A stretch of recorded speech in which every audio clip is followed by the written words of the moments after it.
Well, two winners of a sustainability innovation challenge, an aerogel paint that can cool surfaces and a safe and cost-effective way to transport and store hydrogen. The two startups have secured $1 million each in this year's Liveability Challenge to advance their projects. Singapore-based deep tech startup Krosslinker won in the Cool Earth category. It developed aerogel materials capable of reducing surface temperature by up to 10 degrees Celsius and ambient temperature by up to 5 degrees Celsius. We do our level best to make the cities in Singapore, cities like Singapore, more livable and thriving, and we will make Singapore a global reference to develop next generation cooling solutions and export it to other heat-stressed countries in Asia and around the world. Ayrton Energy, based in Canada, was the winner in the decarbonisation category. Their tech for a safe and cost-effective way to transport hydrogen means it addresses infrastructure challenges that currently hinder widespread use of the energy. And this is the 8th edition of the Liveability Challenge, presented by philanthropic group Temasek Foundation. It's a global crowdfunding platform that brings together investors and innovators. 8 teams were shortlisted for this year's finals. It drew a record 1,200 submissions from 100 countries. Climate change is existential. Catalytic funding allows us to take risks and crowdsource global innovations to Singapore. In all our projects, we partner with the government and private sector so that the projects can scale through follow-on funding from the government or private sector. Well, the two winners are here in the studio, Dr. Gayathri Natarajan, CEO and co-founder Krosslinker, whom you've just heard from in that package there, and Dr. Brandy Kinkead, CTO and co-founder of Ayrton Energy. First of all, ladies, congratulations. Well, 100 companies, and here you are right now, 100 countries rather. First, just a question to both of you. Perhaps we can begin with you, Dr. Natarajan. Tell us a bit about your particular invention before we go into the specifics. Okay, sure. We design and develop a class of nanomaterial called aerogels. Aerogels have long been known to be the best thermally insulating materials on the planet. But we have found a way to make this particular class of nanomaterials a lot faster and lot cheaper using our patented production platform.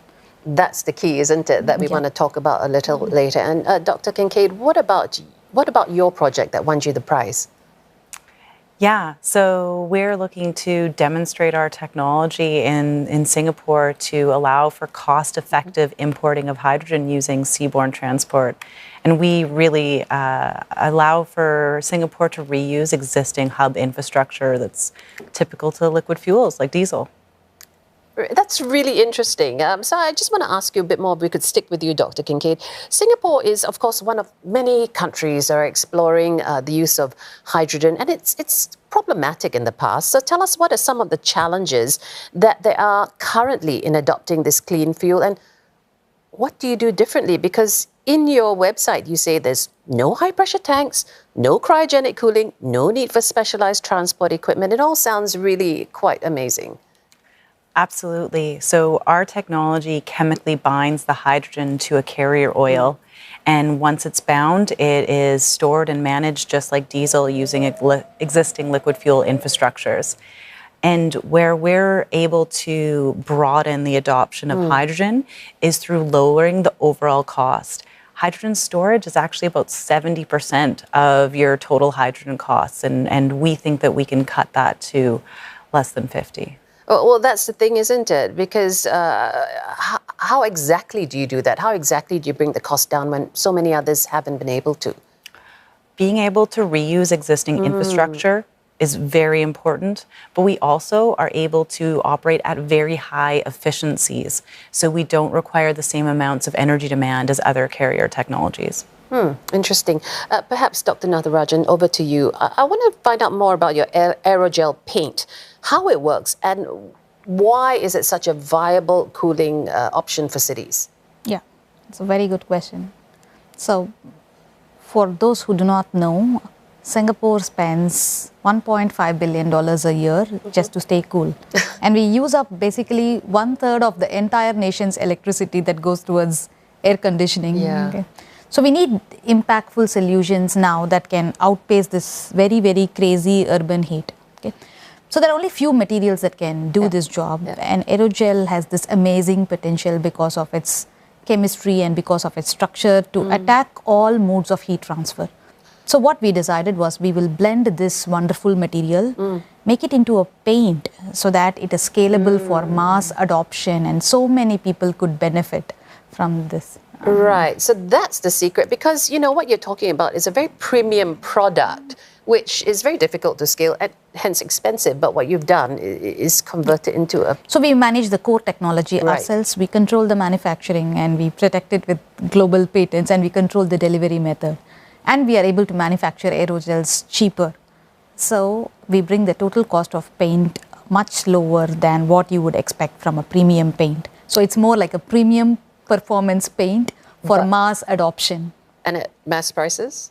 So we start with industrial applications, applications where energy need is absolutely needed, like data centers, industrial pipelines, and those kind of applications. And once the economies of scale take over, we will move into mass adoption like HDB rooftops. So interesting. That's the go-to market for us. Now, both of you have secured $1 million.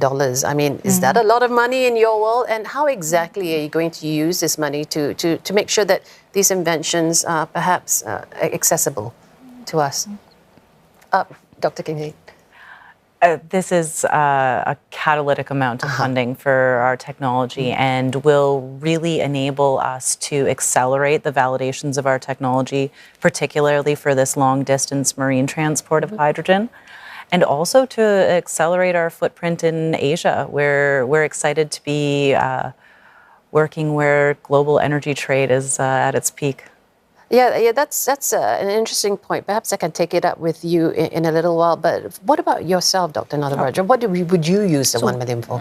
So we already have proof of concept trials proven in Middle East, which is hotter than Singapore. Yeah. And we are now bringing it back home. And through these trials, we will test a range of applications. You can think of it as large pilot trials to validate that our paint works under tropical conditions here in Singapore, 24/7 through day and night, rain and shine. Yeah. Okay.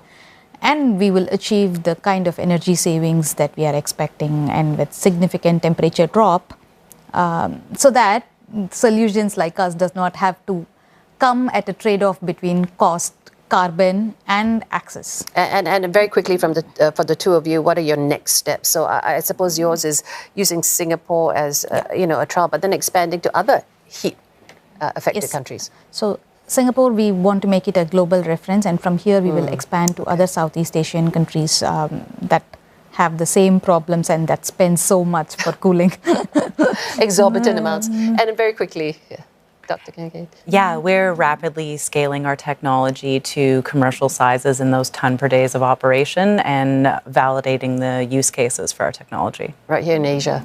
Thank you so much. I've been speaking there with Dr. Brandy Kinkead, CTO of Ayrton Energy, and Dr. Gayathri Natarajan, CEO at Krosslinker. Thank you for coming into our studios, and congratulations once again on the Liveability Challenge Award.